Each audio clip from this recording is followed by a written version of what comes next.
The psalmist wrote, Ma gadlu ma'asecha ya, me'od amku machshavotecha, which means, how great, how wonderful are your works, O Lord, and how intricate are your designs. We can just imagine that the psalmist looked out at nature one day and just said, God is in this place. God is in this world. This week's Torah portion, Behar-Bechukotai, begins with a commandment instructing us to give the earth a Sabbath every 7th year. We call it the Sabbatical year. In Hebrew, it's the Shemitah. Central to Judaism is a deep respect for the earth and a very strong and abiding sense of responsibility to look after God's earth. There's a midrash that tells us that when God created the first man, that is Adam, and by the way, Adam means, or is related to the word Adamah, meaning earth. We are earthlings. God took the earth and shaped it into the form of a human being.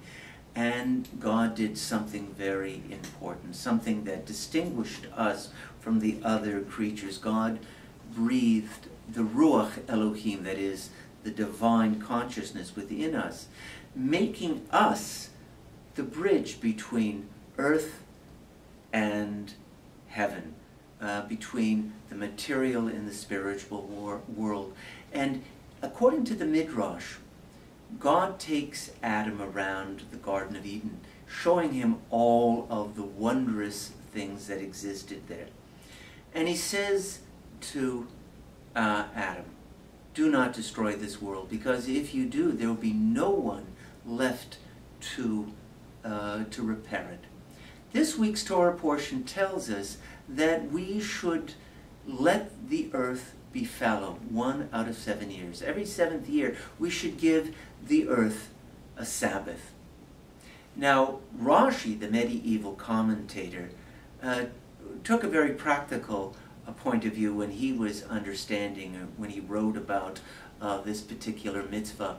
He said, the earth just does better. When you allow it to lie fallow for a year, the next year when you plant it, it does much better. It produces more grain, more fruits, more vegetables. Maimonides, as well as other rabbinic scholars during the Middle Ages, went a little deeper. They said this law regarding the sabbatical year was to teach us that God owns everything. The earth is God's. And it also teaches us to have compassion for the earth, to see the earth as a living organism. If we show the earth respect and compassion, we're more likely to show compassion to our fellow human beings. And I would take it a step further. I believe that this week's Torah portion, this law, the strange law of the Shemitah, of the sabbatical year, is to teach us that throughout nature we can see God's design. We can see sparks of God's consciousness in everything.